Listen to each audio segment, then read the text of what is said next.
अस्सलामु अलैकुम। दुरूद शरीफ पढ़ लें।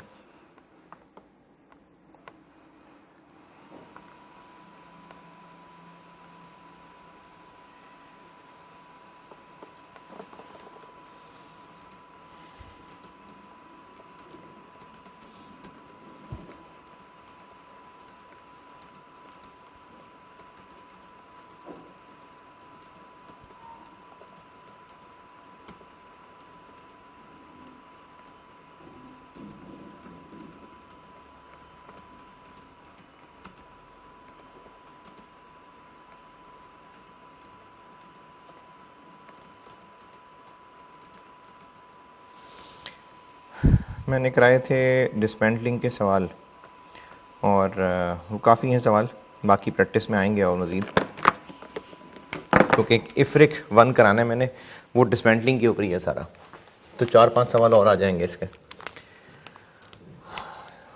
मेजरमेंट की हेडिंग हो गई, चेंजेस इन प्रोविजन भी बता दी और यूज़ ऑफ प्रोविजन भी बता दिया।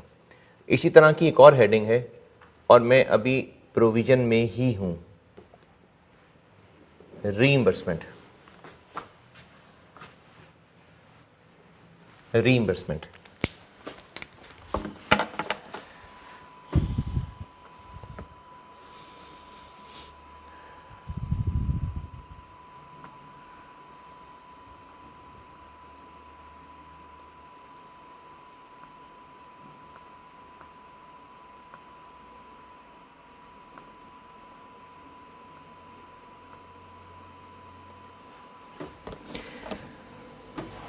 रीइंबर्समेंट का कॉन्सेप्ट ये है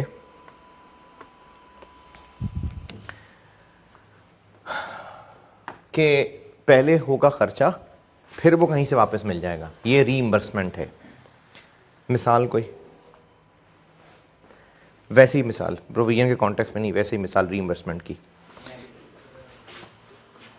ये तो एम्प्लॉई के एंगल से हो गया ना, चलें ठीक है, एम्प्लॉई के एंगल से देख लेते हैं कि एम्प्लॉई कोई खर्चा करता है और ऑफिस से आके उस खर्चे के पैसे रीइंबर्स करा लेता है, रीइंबर्समेंट है। इसी तरह से कोई ऑफिस असिस्टेंट को किसी काम से बाहर भेजा और कोई फ़ोटोकॉपीज़ कराने गया था या कोई फॉर्म जमा कराने गया था, वहाँ उसकी जेब से अपना खर्चा हुआ, वो वापस आके उसने क्लेम कर लिया, रीइंबर्समेंट है। अगर इसको बिजनेस पॉइंट ऑफ व्यू से बात करें तो इस रीइंबर्समेंट की मिसाल में शामिल है इंश्योरेंस क्लेम। गाड़ी का एक्सीडेंट हुआ,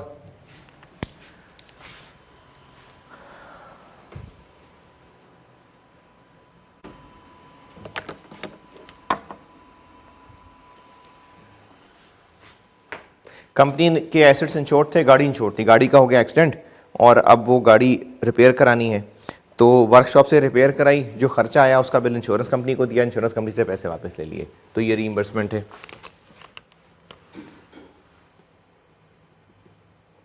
इसी तरह से कुछ चीज़ें ख़रीदी थी, जिससे ख़रीदी थी उसने वारंटी दी हुई थी, चीज़ें ख़राब निकली, तो जिससे ख़रीदी थी उसने कहा कि अच्छा तुम खुद ही ठीक करा लो, तो जितना रिपेयर का खर्चा है वो मुझे बताना, मैं पैसे दे दूंगा, रीइंबर्समेंट है। ये होती है रीइंबर्समेंट, कि खर्चा होना और उसके बाद वो पैसे किसी से रिकवर हो जाना। लेकिन इसका इस प्रोविजन वाले टॉपिक में क्या कॉन्टेक्स्ट है वो समझाता हूं। पहले मैंने आपको रीइंबर्समेंट का जनरल मतलब बताया, अब मैं आपको समझाने लगा हूं कि आईएस 37 में ये क्यों है। एक मिसाल से समझाता हूं।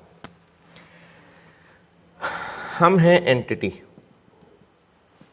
जो आईएस 37 लगा रहा, इसने गुड्स एक कस्टमर को बेची और साथ 3 महीने की वारंटी दी।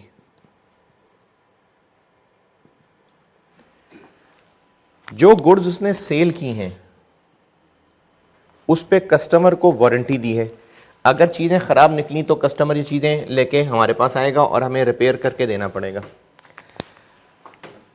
अगर ये चीज़ें हम सिर्फ इसके चीज़ों के डीलर हैं, असल में चीज़ें हैं किसी और की, मिसाल के तौर पे ये जो मोबाइल्स होते हैं या ये जो इलेक्ट्रॉनिक आइटम्स हैं, फ्रिज हो गया और ये टीवी, ओवन वगैरह,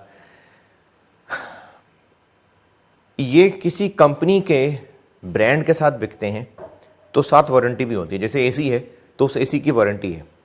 जिस दुकान से ख़रीदा है अगर एसी में ख़राबी निकली तो उस दुकान पे लेके जाएंगे, यानी अगर ग्री का एसी है लेट से, तो जिस शॉप से ख़रीदा है वो ज़िम्मेदार है उसकी ख़राबी का, फिर कंपनी वाले ज़िम्मेदार हैं। तो अगर तो ऐसा हुआ कि हम किसी पेल के डीलर हैं और जो फ्रिज कस्टमर को बेच रहे हैं उस फ्रिज की वारंटी है, कंप्रेसर की वारंटी है, कस्टमर को फ्रिज में खराबी लगी, वो वारंटी क्लेम करने पहुंचा, तो वो हमारे पास नहीं पहुंचेगा, वो उस कंपनी के जो ऑथराइज्ड वर्कशॉप्स हैं वहां पहुंचेगा। या अगर हमारे पास आ भी गया तो हम उसको ये कहेंगे ठीक है हम आपका फ्रिज कंपनी भिजवा देते हैं, वहां से ठीक होकर आएगा तो ले लीजिएगा, नहीं आया तो मेरा कोई जिम्मेदारी नहीं है। ये वाली मिसाल मैं नहीं पढ़ा रहा, ये वाली मिसाल यहां नहीं है। यहां पर यह मिसाल है कि एंटिटी ने कस्टमर को वारंटी दी थी इन इट्स ओन नेम।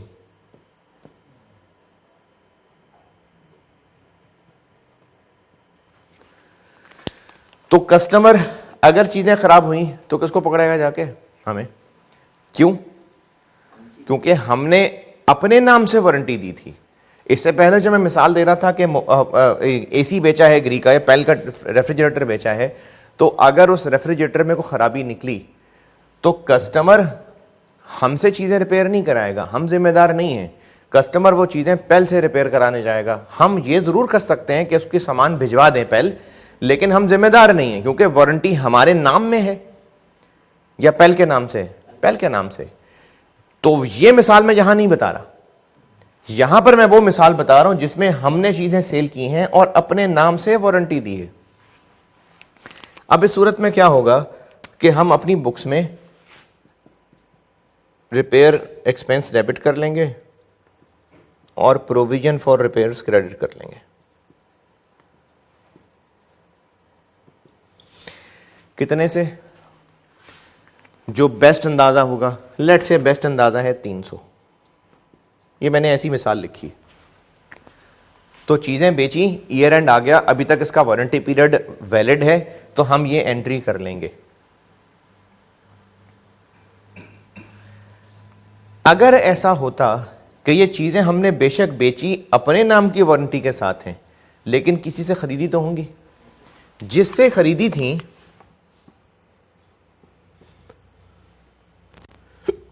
जब हमने परचेज की थी, तो इस सप्लायर ने भी हो सकता है हमें वारंटी दी हो, और हो सकता है इसने भी लेट से 3 मंथ वारंटी दी हो।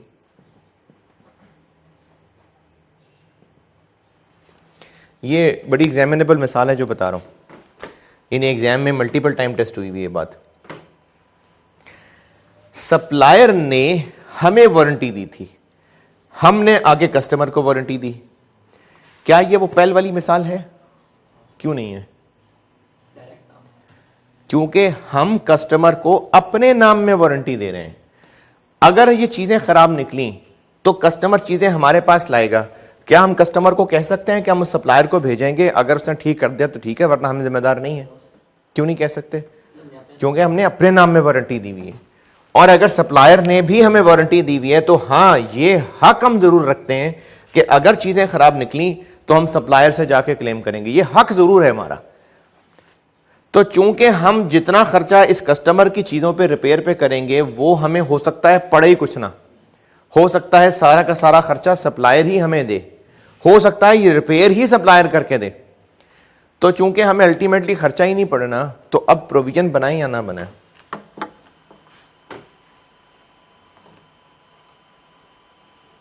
हमें खर्चा नहीं पड़ेगा। हमें लग रहा है कि जितना भी वो खर्चा हमें करना पड़ा वो सप्लायर से हम ठीक करा लेंगे, बल्कि सप्लायर से ठीक कराएंगे तो हमारे पास से तो खर्चा ही कोई नहीं होगा।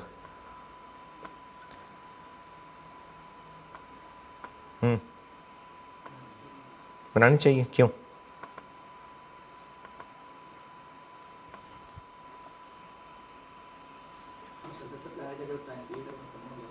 अच्छा चलो, नहीं हुआ टाइम पीरियड खत्म, अब नहीं बनानी चाहिए। क्या हम कस्टमर को कह सकते हैं कि सप्लायर नहीं मान रहा तो तुम भी जाओ यहाँ से?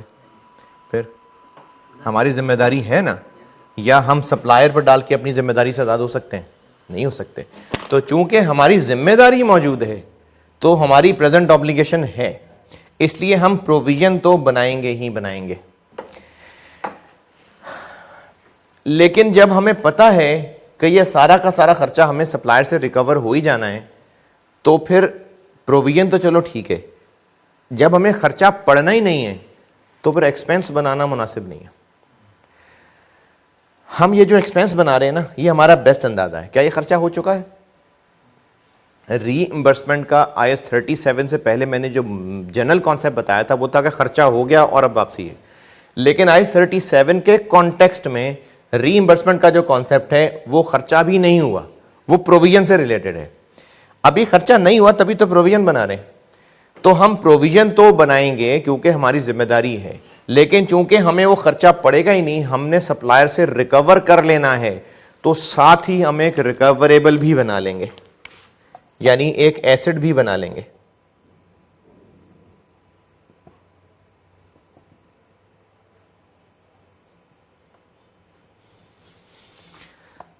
और एक्सपेंस क्रेडिट कर देंगे। ये अब हमारा एक सेपरेट एसेट बन जाएगा, क्योंकि हम लायबिलिटी तो बना रहे हैं, प्रोविजन फॉर रिपेयर्स, क्योंकि जिम्मेदारी हमारी है, लेकिन ऐसा करने से डेबिट एक्सपेंसेस में जा रहा है, जबकि हमें खर्चा पड़ना ही नहीं है। तो हम एक्सपेंस क्रेडिट कर देते हैं और रिपेयर कॉस्ट रिकवरेबल एक एसेट बना लेते हैं। ये है रीइंबर्समेंट इस IAS के कॉन्टेक्स्ट में। इसकी अंग्रेजी लिखवा देता हूं, लेकिन ये है असल में इसका इस IAS में मुकाम। अमाउंट क्या होनी चाहिए इसकी?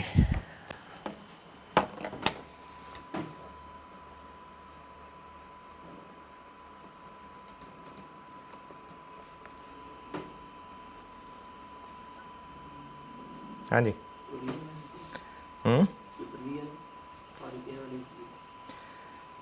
क्यों?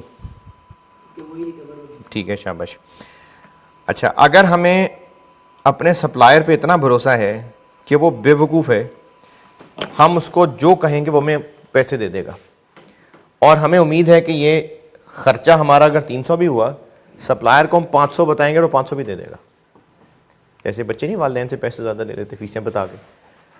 तो अगर हमें यकीन है कि 300 भी हुआ, हम उससे 500 ले लेंगे, तो वहां पर एंट्री 500 से होगी कि 300 से?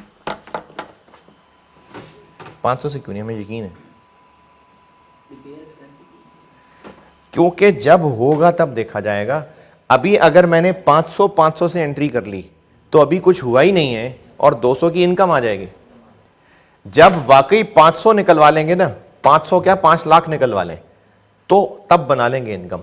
लेकिन अभी जब तक ये खर्चा हो चुका है, अभी सारी ख्याली बातें हो रही हैं कि हो सकता है इतना खर्चा हो जाए, हमने प्रोविजन बना ली, अगर इतना खर्चा हो गया तो फिर हम रिकवर भी कर लेंगे, तो हमने रिसीवेबल बना लिया। अभी खर्चा हुआ ही नहीं है, तो हम इस रिसीवेबल को इससे ज्यादा नहीं बना सकते, कम बना सकते हैं। अगर हमें लगता है कि हम जितना खर्चा करेंगे उसमें से मुश्किल से 70% ही रिकवर होना है, तो हम फिर 210 पे बना लेंगे, ज्यादा नहीं बना सकते। तो इस मिसाल के मुताबिक 300 बना लेते हैं।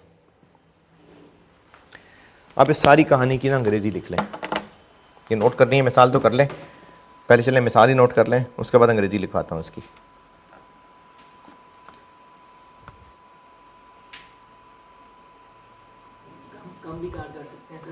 अगर हमें कम पैसे रिकवर होने की उम्मीद है तो कम रिकॉर्ड करेंगे, जितने की उम्मीद है उतना रिकॉर्ड करेंगे, ज्यादा नहीं हो सकता।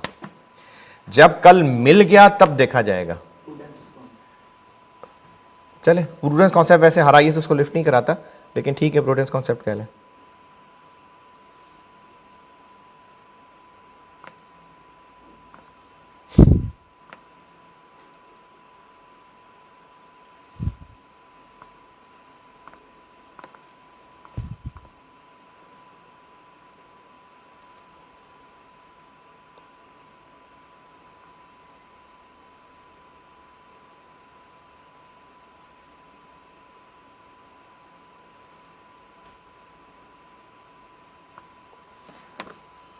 ठीक है, नोटेड लिखाओ अंग्रेजी।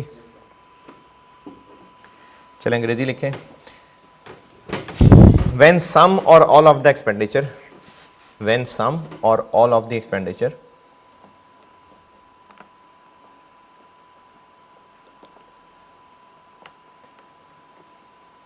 required to settle a provision,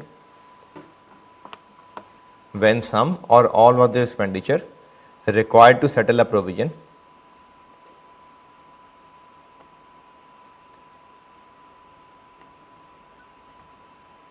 is expected to be reimbursed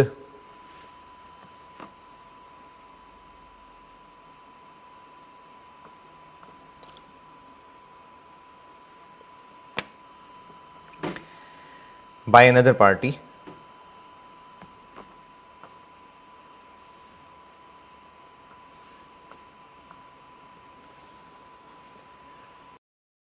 then the reimbursement shall be recognized. Then the reimbursement shall be recognized as a separate asset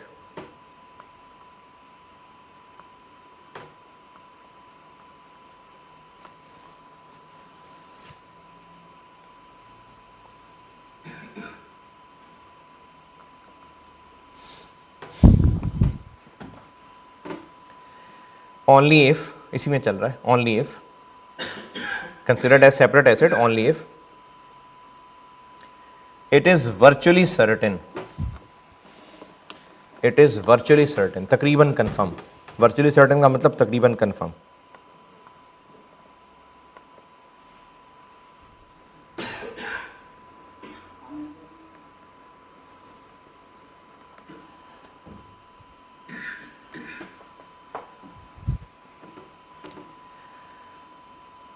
that reimbursement will be received, virtually certain के बाद that reimbursement will be received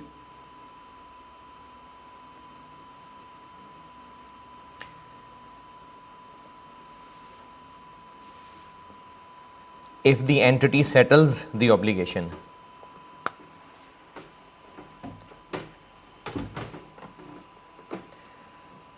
Repeat कर रहा हूँ, when some or all of the expenditure required to settle a provision is expected to be reimbursed by another party, then the reimbursement shall be recognized as a separate asset only if it is virtually certain that reimbursement will be received if the entity settles the obligation. यानी अगर हमें उम्मीद है कि जो खर्चा होगा वो हमें कहीं से रिकवर हो जाएगा, सारा या थोड़ा, तो हम इस रिकवर हो जाएगा को एक एसेट बना लेंगे ओनली इफ हमें तकरीबन कंफर्म है। वर्चुअली का मतलब होता है तकरीबन, ऑलमोस्ट। अगर हमें तकरीबन कंफर्म है कि सप्लायर से हमें रिकवरी हो ही जानी है, कब होनी है रिकवरी? जब खर्चा करेंगे। Is expected to be virtually certain to be received if the entity settles the obligation, कि जब ऑर्गेनाइजेशन को ये सेटल करना पड़ा, देखें अगर तो क्लेम ही नहीं आया तो फिर हम उनसे रिसीव करेंगे, रिकवर करेंगे। कुछ क्लेम आएगा, हम खर्चा करेंगे, जिम्मेदारी पूरी करेंगे, तभी तो उससे रिकवर करेंगे। ये मतलब है इस अंग्रेजी का। और इसी में आगे अगला सेंटेंस लिख लें, the amount of asset shall not exceed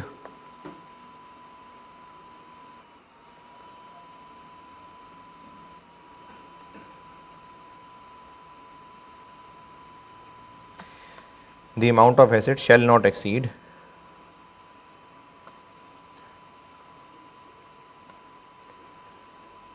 the amount of provision.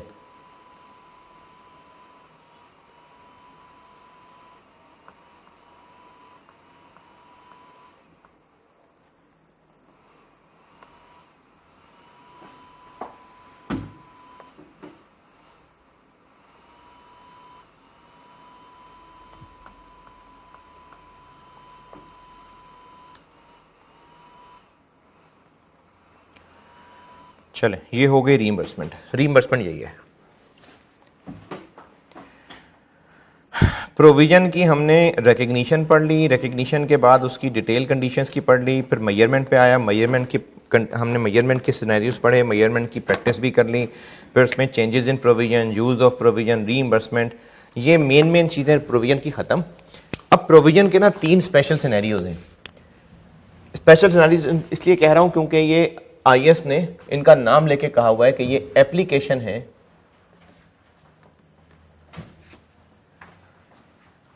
Recognition and measurement rules.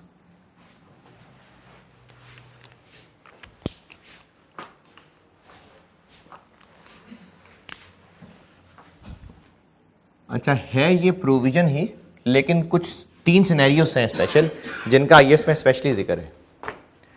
Pause करना।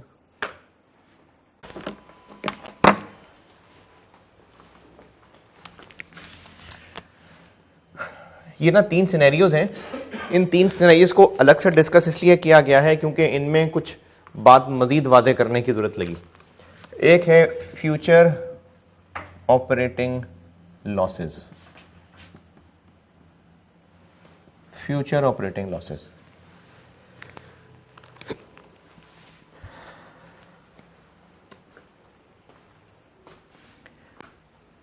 नाम से क्या लग रहा है? फ्यूचर में जो लॉसेस होंगे, ऑपरेटिंग लॉसेस यानी बिजनेस करेंगे तो लॉसेस होंगे।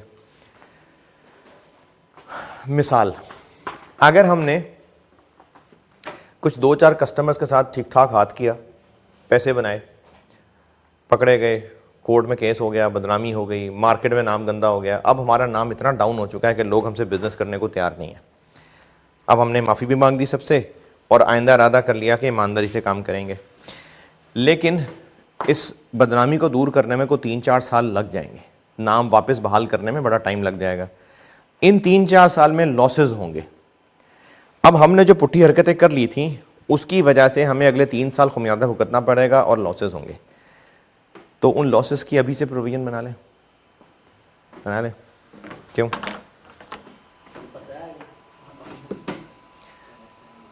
अच्छा, तो ये जो लॉसेस हैं ये अवॉइड नहीं कर सकते हम? कर सकते हैं कि नहीं कर सकते? कैसे कर सकते हैं?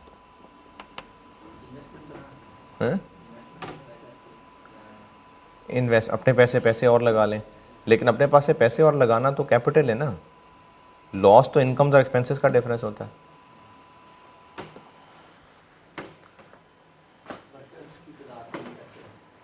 खर्चे कम कर सकते हैं हम, मार्केट बदल सकते हैं, और कुछ नहीं तो आखिरी एक हल बताया था आपको, बिजनेस बंद कर दें तो होंगे लॉसेस? नहीं होंगे। तो अवॉइड हो सकते हैं ना, अवॉइड हो सकते हैं। हम मार्केट बदल लें, चलो बिजनेस बंद ना करें, मार्केट बदल लें, किसी और मार्केट में चले जाएं, तो लॉसेस अवॉइड हो सकते हैं। बेशक हम गलत हरकत कर चुके, उसकी वजह से हमें नुकसान होगा, लेकिन स्टिल हम ये नुकसान अवॉइड कर सकते हैं। तो इसमें लिखिए अंग्रेजी,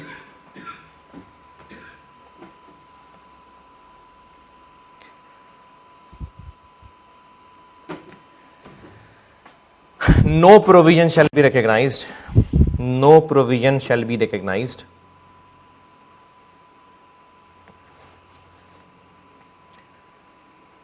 for future operating losses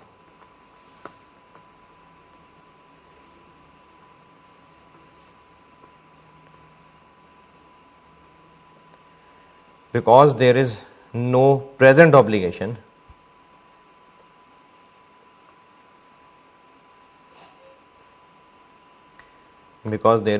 present obligation to incur losses. तो बिजनेस चलाने में फ्यूचर में लॉस होगा, इसको हम अभी प्रोविजन नहीं बना लेंगे। क्यों नहीं बना लेंगे? क्योंकि हम अवॉइड कर सकते हैं। अच्छा, अब यहां पर एक और आईएस जोड़ा है, however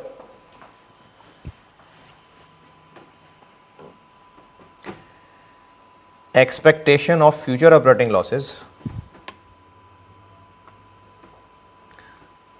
however expectation of future operating losses is an indication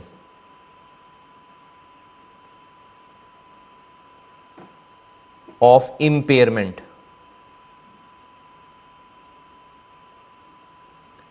of certain assets.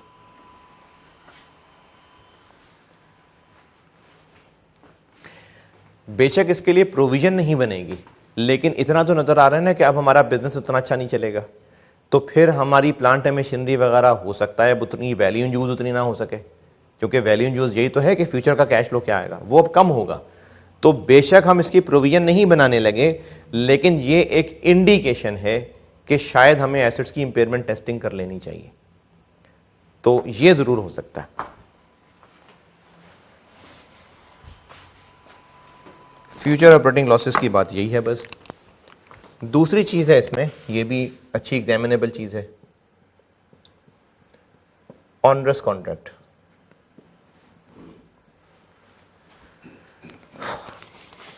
Onerous contract, ONEROUS contract.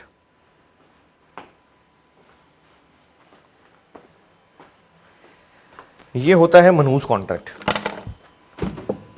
हमने कॉन्ट्रैक्ट किया और वो ऐसा मनहूस था कि जब किया था तो सब अच्छा लग रहा था, लेकिन अब हम उस कॉन्ट्रैक्ट में फंस गए हैं, और ऐसे फंस गए हैं कि हम उसको पूरा करेंगे तो भी नुकसान, और अगर छोड़ के भागेंगे तो पेनल्टी पड़ेगी। ऐसे कॉन्ट्रैक्ट को ऑनरस कॉन्ट्रैक्ट कहते हैं। इसमें पहले नंबर 1 पॉइंट लिखें, पहले ये जो बताया इसकी अंग्रेजी लिख लें। नंबर 1 लिखें इसमें, onerous contract is a contract, onerous contract is a contract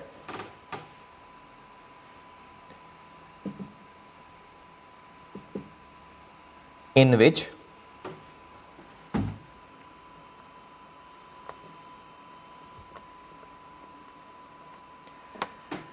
unavoidable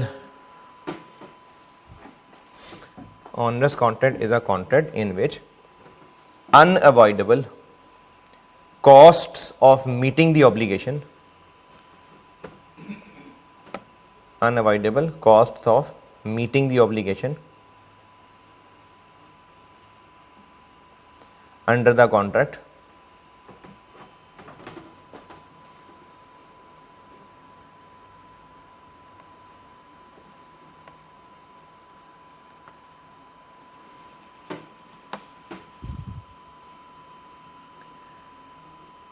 exceed the economic benefits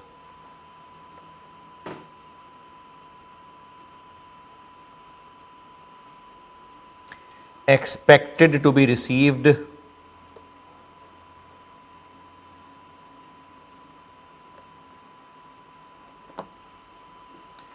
under it.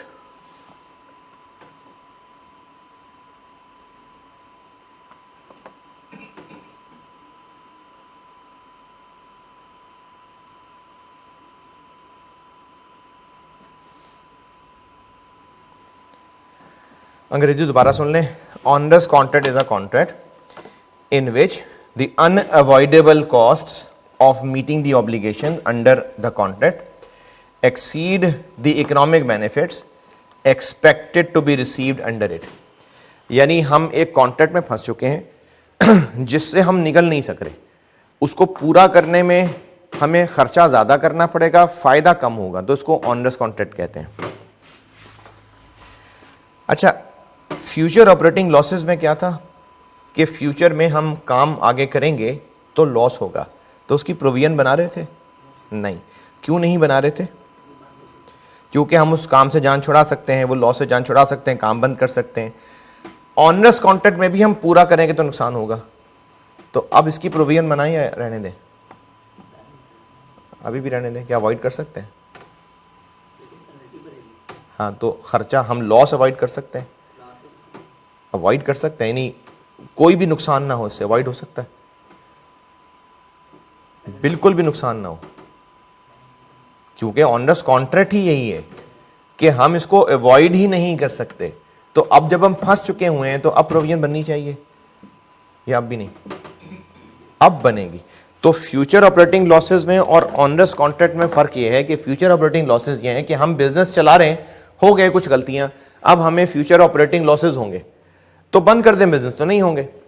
लेकिन ऑनरस कॉन्ट्रैक्ट ऐसा कॉन्ट्रैक्ट है, जब कॉन्ट्रैक्ट हो गया ना तो लीगल बाइंडिंग हो गया कि हमें फलाना काम करना ही करना है। मिसाल के तौर पे हमने किसी कस्टमर को कहा था कि तुम फिक्र ही ना करो, हम तुम्हें फलानी चीज 200 रुपए पर यूनिट में बेचेंगे, और हमने इतनी बेवकूफ़ी की कि खरीदी थी नहीं, ऐसे ही बेचने का वादा कर लिया।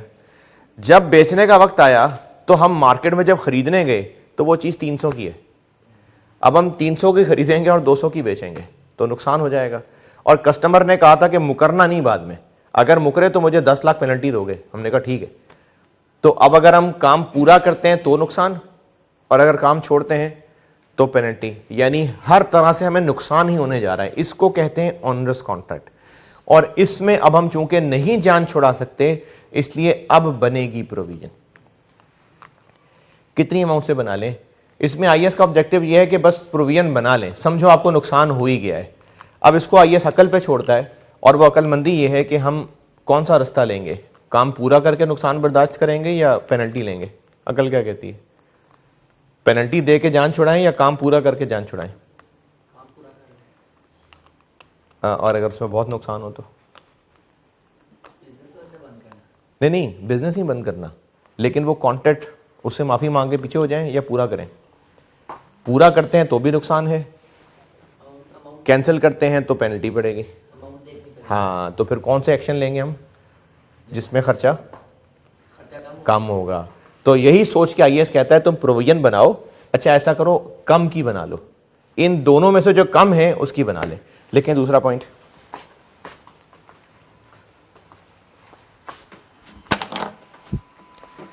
और ये ऑनरस कॉन्ट्रैक्ट में हूं मैंने नंबर 1 पॉइंट लिखवाया है कि ऑनरस कॉन्ट्रैक्ट होता क्या। आप इसका नंबर 2 पॉइंट लिखिए।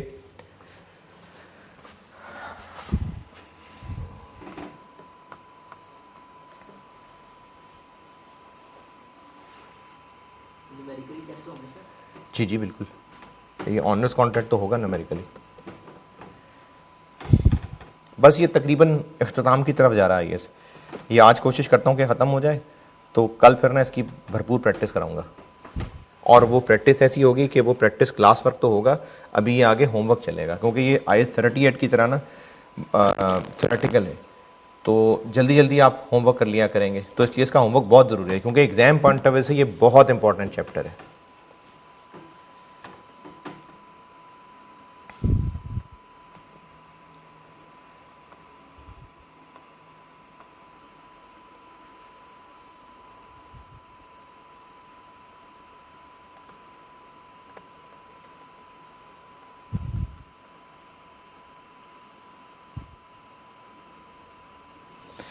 अच्छा जी,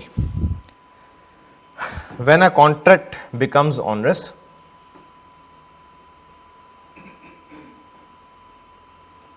when a contract becomes onerous,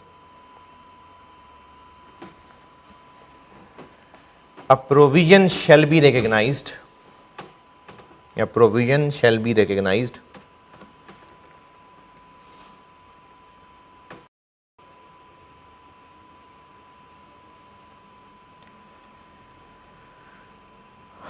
for the loss on onerous contract, for the loss on onerous contract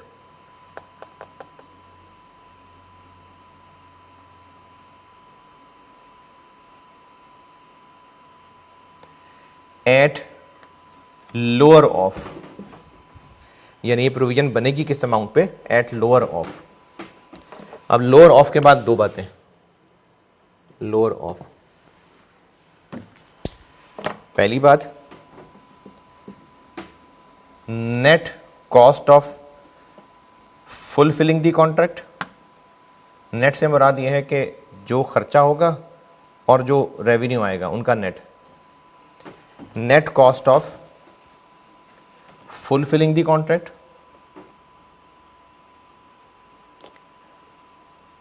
और दूसरी चीज any compensation or penalties, any compensation or penalties arising from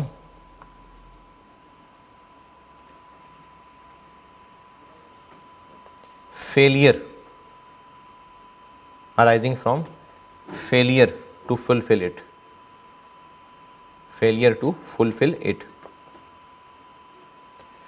point दोबारा सुन लें, जब कॉन्ट्रैक्ट बन जाएगा ना ऑनरस, हो सकता है शुरू में अच्छा हो, और यकीनन शुरू में अच्छा ही होगा, जानते बूझते थोड़ी छलांग लगाई होगी हमने, शुरू में तो अच्छा ही सोचा होगा, लेकिन बाद में हालात चेंज हो गए, और हालात चेंज होने से हम कॉन्ट्रैक्ट में ऐसी कंडीशंस तय कर चुके थे बेवकूफ़ी में, ना समझी में, भोलपन में, कि अब वो हमें फंसा रही हैं कंडीशंस। तो जैसे ही हमारा ये कॉन्ट्रैक्ट ऑनरस बनेगा, ईयर एंड का इंतजार करने की जरूरत नहीं। मैंने आपको कहा था डिसमेंटलिंग में ईयर एंड पे नहीं प्रोविजन बन रही, जिस दिन प्लांट इंस्टॉल हो रहा है उस दिन बन रही है। और दूसरी चीज ये ऑनरस वाली है, जब कॉन्ट्रैक्ट ऑनरस हो गया तो हम इसकी प्रोविजन रिकॉर्ड करेंगे। किस अमाउंट से रिकॉर्ड करेंगे? एट लोअर ऑफ दो बातें, जितना हमें इसको पूरा करने में खर्चा होगा, net cost of fulfilling the obligation, fulfilling the contract, और दूसरा कंपनसेशन और penalties arising from failure to fulfil it.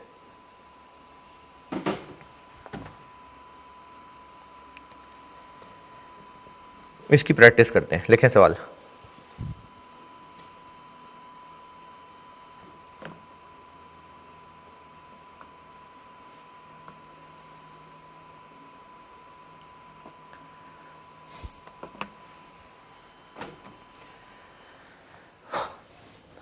On 1st August,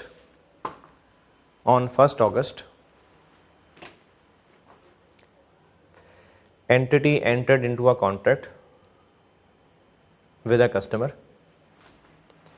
Entity entered into a contract with a customer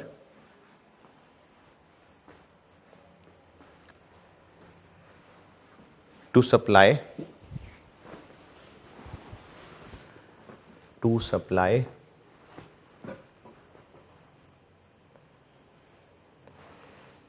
500 units, 500 units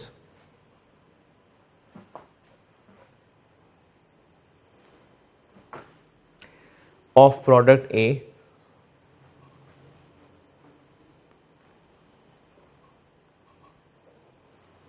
अच्छा 1 अगस्त कौन सा बताया मैंने? 1 अगस्त 2021, 1 अगस्त 2021। अच्छा क्या कह रहा हूं? To supply 500 units of product A, बस, on 31 January 2022 at a fixed price of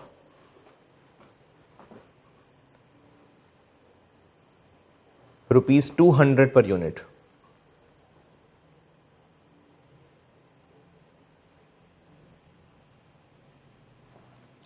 ₹200 per unit।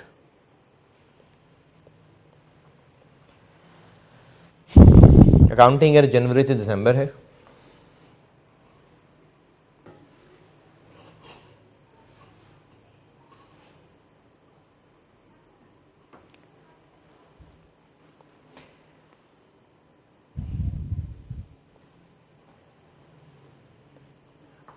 Till year and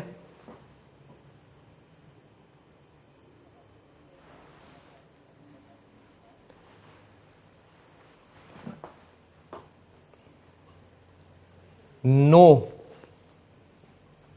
buying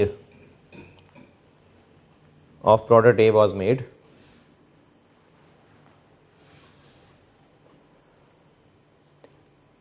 However,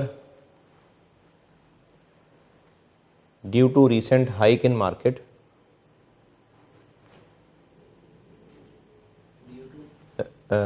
recent hike in market,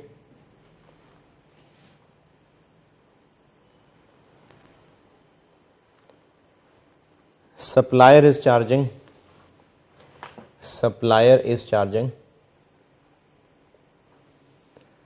₹350 per unit. वो प्रोडक्ट ए जो हमने सप्लायर से लेके कस्टमर को देना है कितने का, वो अब सप्लायर हमसे 350 मांग रहा है।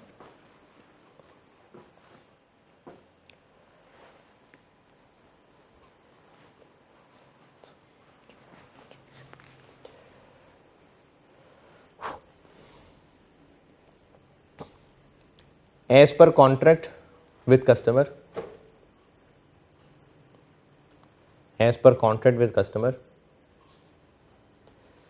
company will have to pay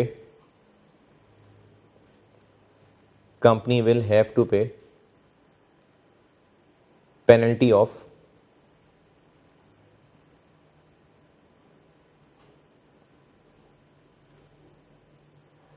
₹40,000, 40,000 rupees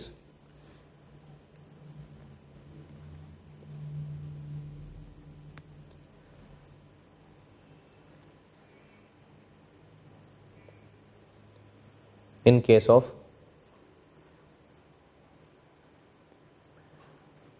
contract cancellation. अगर हमने कॉन्ट्रैक्ट कैंसिल किया तो फिर 40,000 रुपये पेनल्टी देनी पड़ेगी।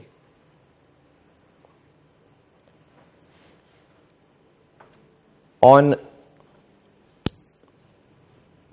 31st January,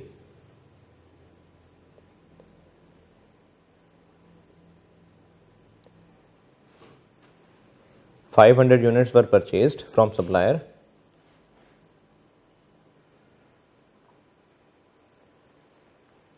and accordingly sold to customer.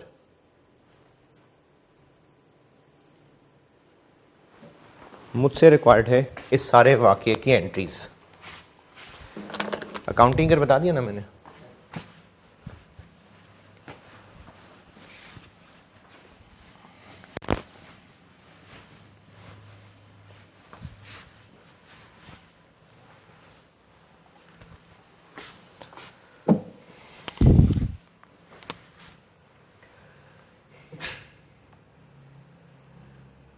First अगस्त को कॉन्ट्रैक्ट हुआ तब तो कोई एंट्री नहीं है, लेकिन ईयर एंड पे आके हमें एहसास हो रहा है कि अब हमें नुकसान हुआ ही हुआ, क्योंकि अगर हम बेचते हैं तो नुकसान है और अगर भागते हैं तो नुकसान है।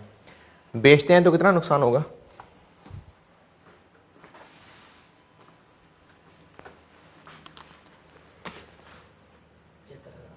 75,000। और अगर काम छोड़ते हैं तो हम बनाएंगे P&L डेबिट और provision for onerous contract credit, और ये अमाउंट हम निकाल के दिखाएंगे। काम किया तो कॉन्ट्रैक्ट पे लॉस होगा 500 यूनिट से और 150 रुपये नुकसान होना है हमें। 350 का खरीदेंगे, 200 का बेचेंगे, तो ये होने जा रहा है 75,000। और अगर हम पेनल्टी दे देते हैं तो बात ख़त्म हो जाएगी 40,000 में। तो हम प्रोविजन बनाएंगे लोअर ऑफ 40,000। तो ये ऑनरस कॉन्ट्रैक्ट की बन गई प्रोविजन। अब उसके बाद 31 जनवरी 22 को चीज़ें खरीद भी ली, इन्वेंट्री डेबिट, कैश क्रेडिट। कितने की खरीदी? 500 इंटू 350।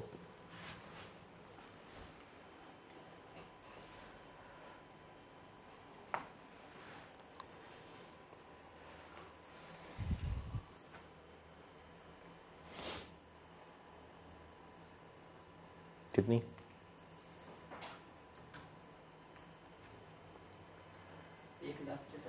175,000। और बेच भी दी, कैश डेबिट, सेल्स क्रेडिट। कितने की बेची?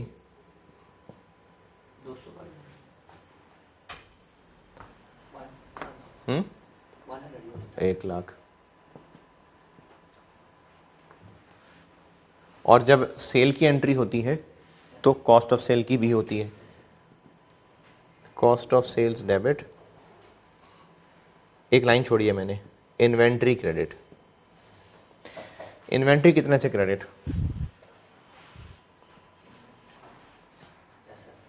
175। वो जो प्रोविजन बना के रखी थी वो इसी काम के लिए तो बना के रखी हुई थी कि जब कल को असल में नुकसान होगा तो वो प्रोविजन काम आएगी। तो अब ये कॉस्ट ऑफ सेल्स बाद में डेबिट होगा, पहले प्रोविजन डेबिट होगी।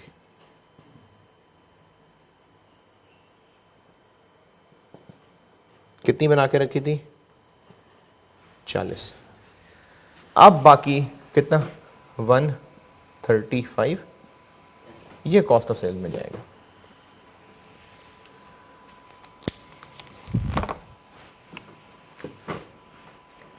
अच्छा, अब इसका रिजल्ट देखें क्या हो रहा है। 2022 में सेल्स कितनी? 1,00,000। असल में हमें चीजें कितने की मिली हैं? 175। असल में नुकसान कितना है? लेकिन हमारी इस अकाउंटिंग ने क्या किया कि इसमें से 40,000 हम 21 में ही रिकॉर्ड कर गए। अब बाकी 35 है जो यहां पर आएगा। क्योंकि हमने ये बेकार कॉन्ट्रैक्ट 21 में करके अपने आप पे जुल्म कर लिया था, तो हमारी ये जो गलती थी, ये लॉस उस गलती को चार्ज होना चाहिए, इसलिए हमने 2021 में ही नुकसान को अपना एक्सपेंस बना लिया, हालांकि असल में बेची बाद में है।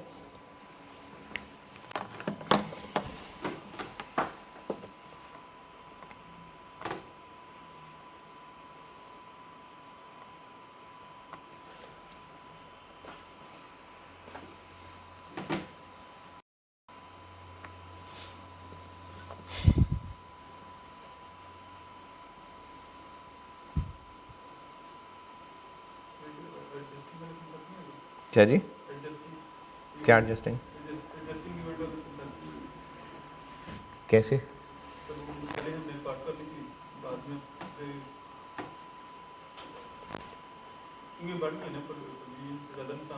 ये टॉपिक आपने नहीं पढ़ा ना, ये टॉपिक पढ़ा है पूरा।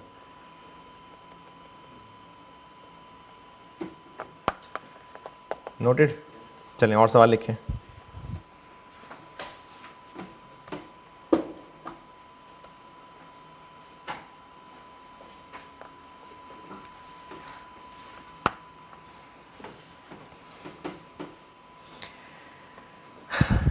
Same data as in previous question, except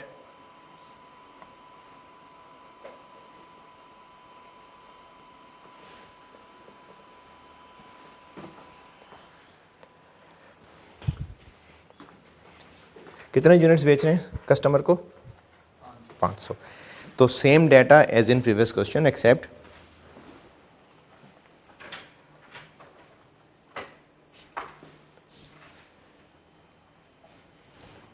240 units 240 units were purchased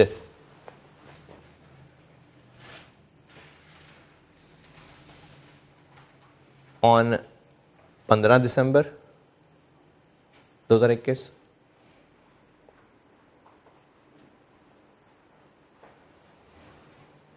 and remaining units were purchased on 31 January 22। बाकी सब डाटा वही है। नहीं सॉरी, एक चीज़ मिस कर दी, उस सेंटेंस तो पूरा कर लूँ। 240 units were purchase on 15 December for, वो प्राइस तो बताई नहीं, फॉर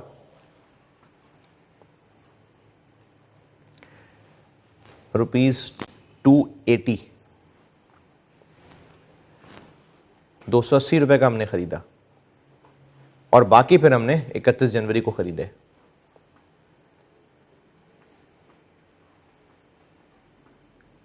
बाकी बात अपनी जगह ही है कि वो 31 दिसंबर पे 350 हो गया हुआ है और हमने फिर फाइनली 350 का ही ख़रीदा, वो बात अपनी जगह है। रिक्वायरमेंट सेम है, एंट्रीज।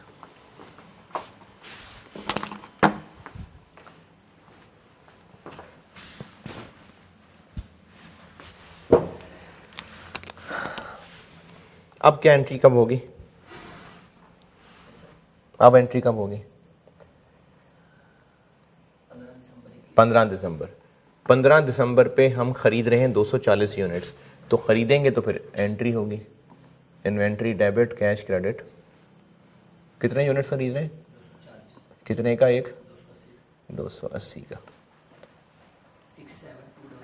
67200। फिर 31 दिसंबर पे आ जाते हैं।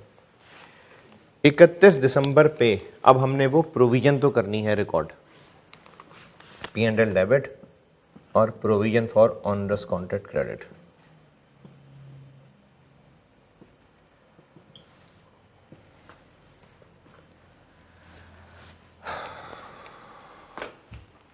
अमाउंट करें ज़रा कैलकुलेट इसकी, आप लोग भी करें कैलकुलेट, देखें कितनी अमाउंट होगी इसकी। प्रोविजन की क्या अमाउंट बनाऊं?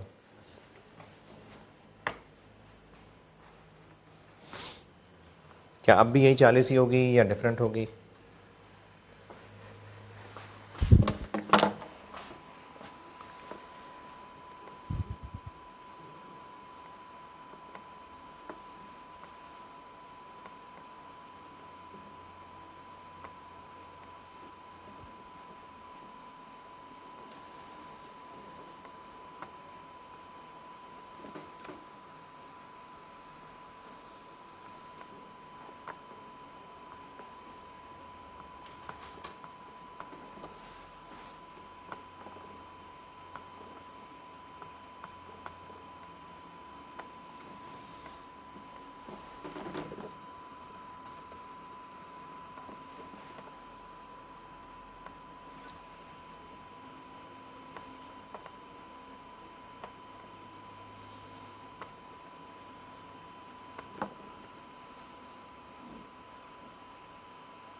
हाँ जी जनाब, कितनी? 19,200। कैसे? 80 रुपये महंगा है। सेल करना है, अच्छा 280 का परचेज कर रहे हैं, तो डिफरेंस होगा 80। अच्छा, तो 80 इंटू 240। 240। अच्छा, चलिए इस सवाल से पहले एक बात बताता हूँ। अगर हम इन्वेंट्री सारी की सारी खरीद चुके होते, खर्चा कर चुके होते, अब मार्केट में इन्वेंट्री महंगी होती जाए होती जाए होती जाए, हमें क्या फ़र्क पड़ेगा? हम इन्वेंट्री खरीद चुके, अब मार्केट में इन्वेंट्री प्राइसेस और बढ़नी शुरू हो गई, सप्लायर ने रेट और बढ़ा दिए, हम सारे 500 यूनिट्स खरीद के स्टोर में रख चुके हुए हैं, हमें क्या फ़र्क पड़ेगा? कोई फ़र्क नहीं पड़ेगा ना। तो ऑनरस कॉन्ट्रैक्ट का मसला ही तब आएगा जब हमने अभी खर्चा करना है, अभी हमारी cost of meeting the obligation होनी है। तो अगर हम इन्वेंट्री खरीद चुके हैं तो फिर वो तो खर्चा हो चुका, तो जब हो चुका तो उस पर हमें प्रोविजन की ज़रूरत ही नहीं है। और वैसे भी जो इन्वेंट्री खरीद चुके उस पर IS2 लग गया, तो वो तो हमारी इन्वेंट्री बन चुकी है, उस पर IS2 लग गया है, उसको IS2 खुद ही देख लेगा क्या करना है। हमने प्रोविजन बनानी है ऑनरस कॉन्ट्रैक्ट की उस खर्चे पे जो अभी करना है, तो 240 यूनिट्स के ऊपर इसका कोई इंपैक्ट नहीं आएगा। उन 240 यूनिट्स के ऊपर IS2 की अकाउंटिंग होगी। क्या अकाउंटिंग होगी? NRV राइट डाउन हो रहा है। कैसे? इनकी कॉस्ट कितनी 280 और NRV कितनी? 200, क्योंकि बेचना 200 का है, तो NRV 200, कॉस्ट 280। तो इन्वेंट्री वो है जो हम खरीद चुके, तो इनकी कॉस्ट ज़्यादा है, NRV कम है, तो उसको डाउन कर लेना। तो ये जो डाउन हो रहा है ये हमारा NRV राइट डाउन है, प्रोविजन नहीं है, हमारा NRV राइट डाउन है। एक्सपेंस बना लेंगे, कॉस्ट ऑफ सेल डेबिट करना है वो भी ठीक है, और इन्वेंट्री क्रेडिट कर लेंगे, ये हमारा NRV राइट डाउन हुआ है। बताने का मकसद ये है कि जो इन्वेंट्री हम खरीद चुके उस पे फिर ये IS37 नहीं लगा रहे होंगे लॉसेस का, वो उस पे लगेगा, ये उन पे बनेगी जो अभी हमने खरीदने हैं और हमें पता है कि वो महंगे होके बिकेंगे। तो इसलिए जो हम खरीद चुके उस पे तो IS2 लग रहा होगा, तो IS2 के मुताबिक कॉस्ट 280 है, NRV 200 है, क्योंकि बेचना ही 200 का है, तो इस पे हमें 200 का राइट डाउन रिकॉर्ड करना पड़ेगा, 200 नहीं सॉरी 80 का। ये NRV राइट डाउन होगा क्योंकि ये चीजें हम खरीद चुके थे, हमारी इन्वेंट्री बन चुकी थी, खर्चा हो चुका था। अब इस पे IS2 बताएगा कि क्या राइट डाउन करना है क्या नहीं करना। अब इस पे हम नहीं प्रोविजन बना रहे होंगे, प्रोविजन उस खर्चे की बनती है जो अभी होना होता है। तो इसके ऊपर NRV वाला मसला आएगा, कितना? 19,200। तो फिर ये किस पे आएगा? उन बाकी 260 यूनिट्स जो अभी खरीदने हैं। तो वो जो 260 यूनिट्स खरीदेंगे वो 350 के खरीदेंगे और 200 के बेचेंगे, तो उन पर 150 का नुकसान होने जा रहा है। तो 260 इंटू 150 कितना बना?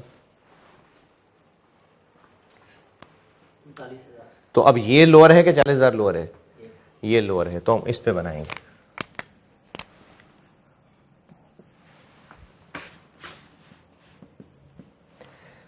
अब हमें जो रिमेनिंग पूरा रहता है, पूरा करने को रहता है, उस पे हमें लॉस होना है ऑन रिमेनिंग आइटम्स।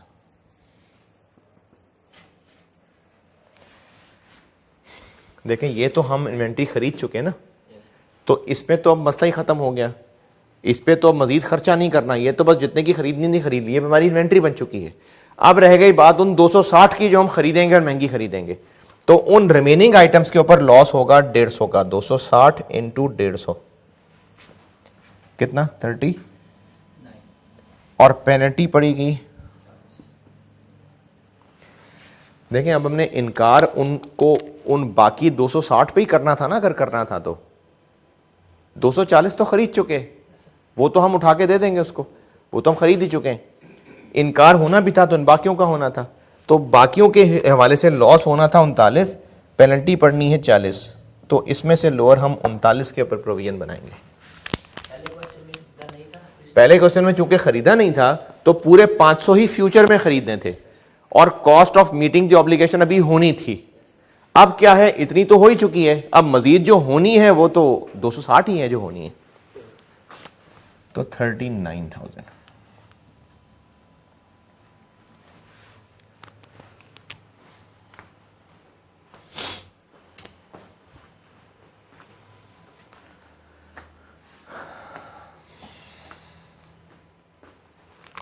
बाकी ना इसकी और प्रैक्टिस आएगी, कल से मैंने इंशाल्लाह एग्जाम प्रैक्टिस शुरू कराऊंगा, इसकी आएगी प्रैक्टिस।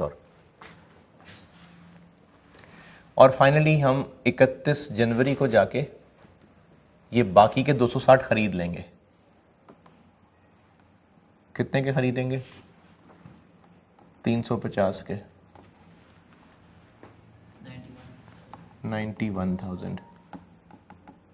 और फिर ये सारे के सारे बेच देंगे, cash, debit, sales credit, 1 lakh.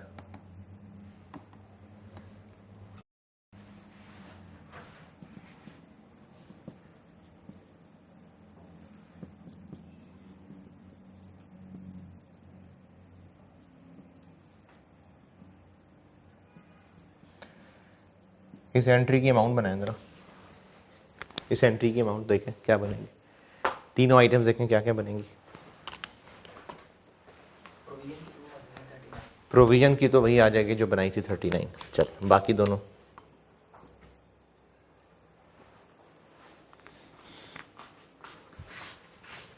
ये बैलेंस किया था मैंने,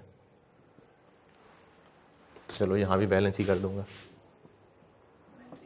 इन्वेंट्री की अमाउंट देखें कितनी, सारी इन्वेंट्री है ये।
करेंगे तो करें, बताएं।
अब आप कैलकुलेटर पकड़ें, इन्वेंट्री डेबिट हुई है इतने से, फिर क्रेडिट हुई है इतने से,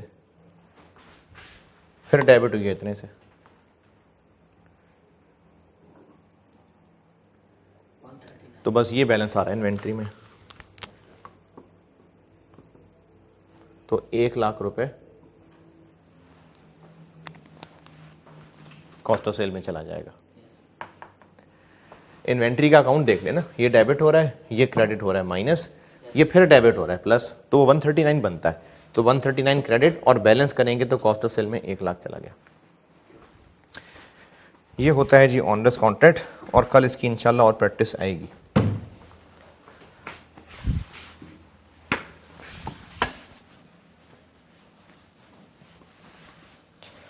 ये सारा रखिएगा कवर बोर्ड।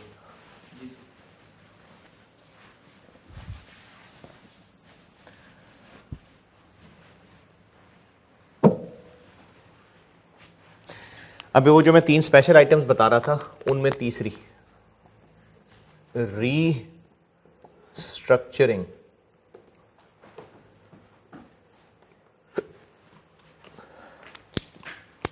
ये FR1 मैंने कहा था ना, ये आएगा FR2 में, ये आ गया। रीस्ट्रक्चरिंग,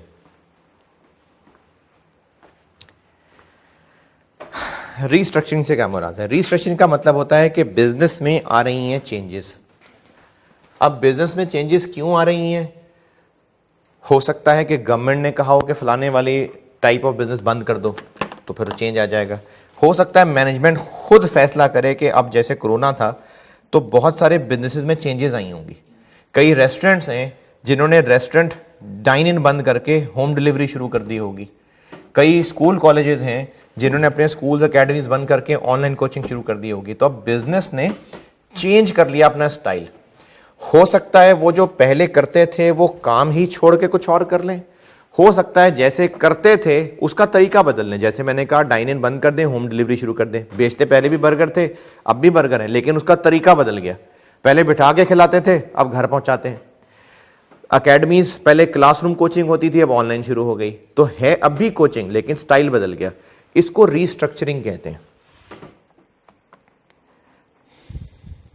इसकी अंग्रेजी लिखवा देता हूं।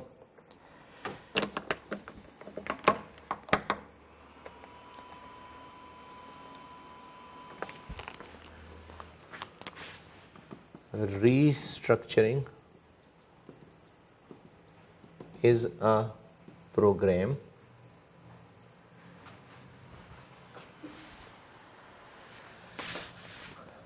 that is planned and controlled, यानी सोचा भी और इम्प्लीमेंट भी बाय मैनेजमेंट। यानी कोई जोर जबरदस्ती नहीं है, मैनेजमेंट ने खुद ही हालात को देख के सोचा कि हम चेंज कर लेते हैं। तो restructuring is a program that is planned and controlled by management.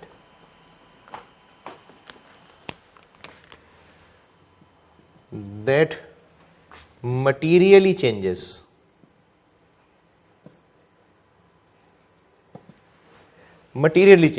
यानी सिग्निफिकेंटली बदल जाएगा। क्या बदल जाएगा? या तो बिजनेस करने का तरीका बदल जाएगा, या बिजनेस ही बदल जाएगा। यानी या तो स्कोप ऑफ बिजनेस बदल जाएगा, या फिर nature of business conduct, manner of business conduct.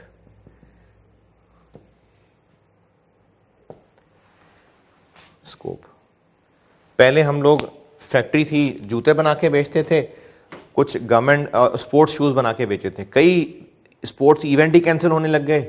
तो अब सोचा है काम तो चल नहीं रहा, जूते बनाने बंद किए, ग्लव्स बनाने शुरू कर दिए, तो एक पूरी प्रोडक्ट लाइन ही खत्म कर दी। स्कोप ऑफ बिजनेस में चेंज आ गई। या फिर मैनर ऑफ बिजनेस कंडक्ट, जैसे बिजनेस करते थे उसका तरीका बदल गया। जैसे मैंने कहा ऑनलाइन कोचिंग शुरू कर दी, तो इसको रीस्ट्रक्चरिंग कहते हैं। इसकी मिसालें, ये जो एक दो मिसालें दी हैं ये तो हैं ही हैं, चलें और मिसालें देख लेते हैं इसकी। इनकी एग्जाम्पल्स में शामिल हैं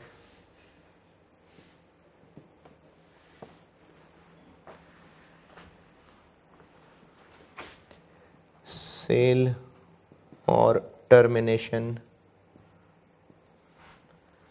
of a line of business, यानी एक पूरी लाइन ही ख़त्म कर दें। जैसे मैंने मिसाल दी, एक बिजनेस है, वो जूते भी बनाता था, कपड़े भी बनाता था, फर्नीचर भी बनाता था। उन्होंने सोचा कि जूतों वाला काम नहीं चल रहा, तो जूतों वाला काम बंद कर दिया, तो ये एक लाइन ही ख़त्म हो गई। अच्छा, उसके बदले नया काम शुरू किया या नहीं किया, ये अलग बात है। किया है तो भी, नहीं किया तो भी, पिछला काम बंद हो रहा है ना, तो ये रीस्ट्रक्चरिंग है। रीस्ट्रक्चरिंग मतलब है दोबारा शुरू करना। नहीं, ज़रूरी नहीं है नया काम भी शुरू हो। पहले 4 काम करते थे, अब 3 करेंगे, ये भी रीस्ट्रक्चरिंग है। चांसेस तो हैं कि कुछ ना कुछ नया भी होगा, चांसेस इस बात के हैं, लेकिन रीस्ट्रक्चरिंग पुराना काम खत्म करना है। चांसेस इस बात के बिल्कुल हैं कि कुछ नया भी शुरू होगा, और सवालों में भी ऐसे ही होगा मोस्ट प्रोबेबली, लेकिन रीस्ट्रक्चरिंग पुराना काम बंद करने को कह रहे हैं। इसी तरह से एक मल्टीनेशनल कंपनी है, 8-10 मुल्कों में वो ऑपरेट करते थे। कोरोना की वजह से उन्होंने एक मुल्क के ऑपरेशंस ही बंद कर दिए। Closure of countries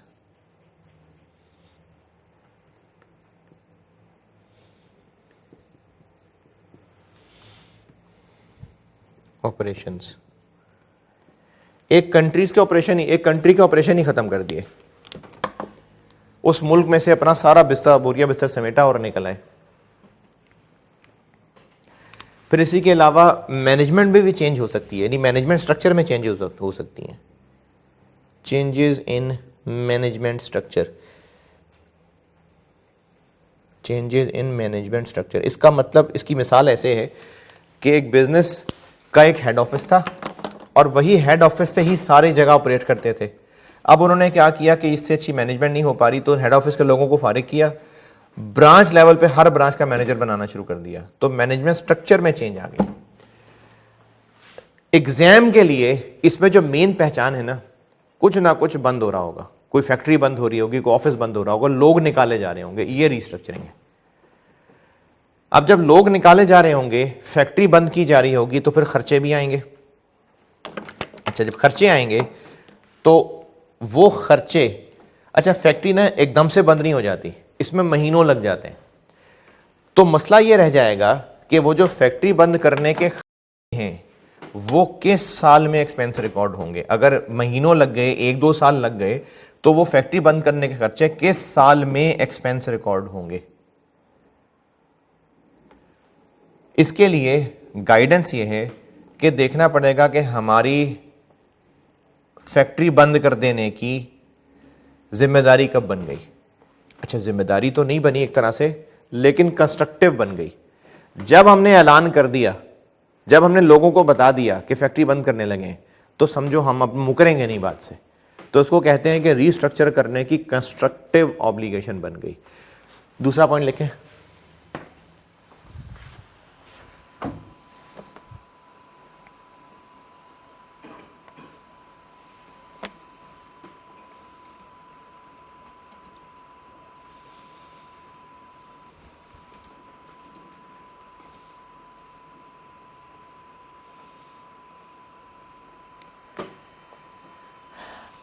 a provision for restructuring costs, a provision for restructuring costs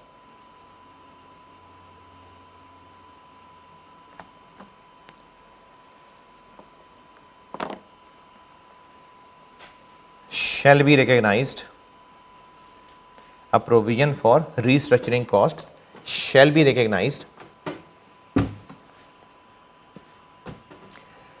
अच्छा, ये तीसरी बात है जिसमें ईयर एंड का इंतजार नहीं हो रहा। मैंने आपको कहा था 2-3 मिसालें हैं, वरना जनरली ये प्रोविजंस वाला काम कब कर रहे होते हैं, ईयर एंड पे। लेकिन मैंने कहा था 2-3 मिसालें हैं, एक वो प्लांट डिस्मेंटल वाली, एक ऑनरस वाली, और तीसरी ये कि ये प्रोविजन बना लेंगे कब। क्या लिखा है, a provision for restructuring cost shall be recognised when a constructive obligation to restructure, a constructive obligation to restructure arises, constructive obligation to restructure, बस ई लग जाएगा आगे, constructive obligation to restructure arises, यानी जब constructive obligation to restructure arise हो गई तो प्रोविजन बन जाएगी। अच्छा, अब ये कब अराइज होगी? अराइजेस के बाद लिखें that is when both of the following conditions are met. Both, ये दोनों पूरी होनी जरूरी है।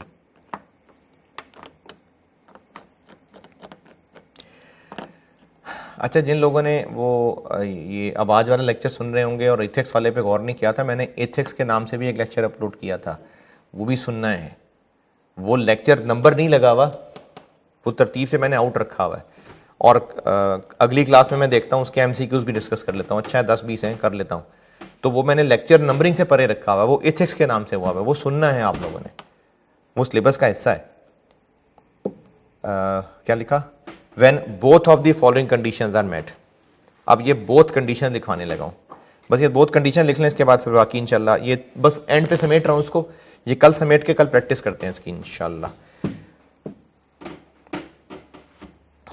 कल प्रैक्टिस होगी, थोड़ी बात परसों भी चलेगी, और परसों फिर मैं वो शुरू करा दूंगा इफ्रिक 1, वो I-37 से लिंक्ड है, यानी कल भी प्रैक्टिस, परसों भी मोस्ट प्रॉब्ली प्रैक्टिस, और फिर इफ्रिक जो I-37 से लिंक्ड है। अच्छा जी, पहली condition, entity has a detailed formal approved plan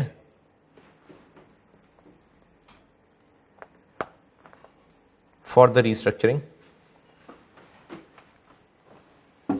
अच्छा, इसका मतलब यह है कि ऐसी सेठ साहब ने गुस्से में कह दिया बंद कर दो, निकाल दो सबको, ये रिस्ट्रक्चरिंग नहीं हो जाएगी। पूरा डिटेल प्लान होना चाहिए। किस बात का प्लान? क्या क्या हो उस डिटेल प्लान के अंदर, क्या क्या डिटेल्स होनी चाहिए?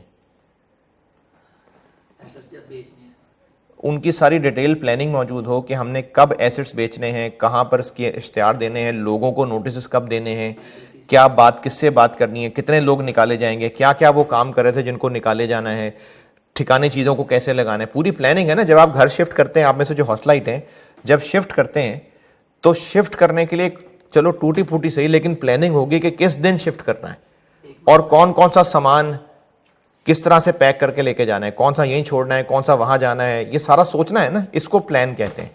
तो डिटेल्ड फॉर्मल अप्रूव्ड प्लान होना चाहिए जिसमें सारी डिटेल होनी चाहिए। और दूसरा, सिर्फ अपने तक बात ना रखी हो, क्योंकि कंस्ट्रक्टिव ऑब्लिगेशन के लिए जरूरी क्या होता है? बस इरादा कर लें काफी है, फिर खामोशी से इरादा काफी होता है, फिर हाँ ऐलान करना जरूरी होता है। तो दूसरी कंडीशन लिखें, हाँ दूसरी कंडीशन लिखें, the entity has raised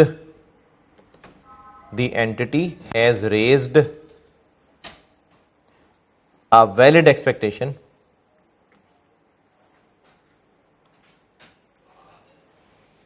in those affected, यानी उन लोगों में जो अफेक्ट होंगे इससे। दोबारा दूसरी कंडीशन बता रहा हूं, the entity has raised a valid expectation in those affected that it will carry out restructuring, यानी अब कंपनी ने ऐलान भी कर दिया कि हम ये करने जा रहे हैं। Entity has raised valid expectation. अब ये कैसे हुआ है? बाय announcing the plan,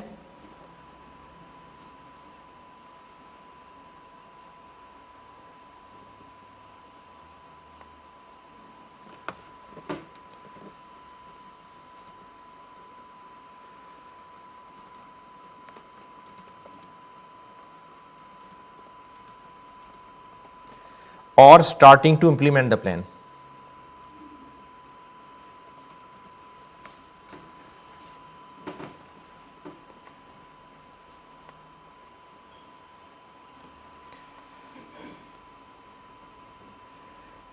ये पॉइंट रिपीट कर रहा हूँ, the entity has raised a valid expectation in those affected that it will carry out the restructuring by announcing the plan और starting to implement the plan. ये दो conditions पूरी होंगी तो रीस्ट्रक्चरिंग कॉस्ट की प्रोविजन बन जाएगी। रीस्ट्रक्चरिंग कॉस्ट क्या है यहाँ से इंशाल्लाह कल कंटिन्यू करते हैं। ठीक है, अल्लाह हाफिज़।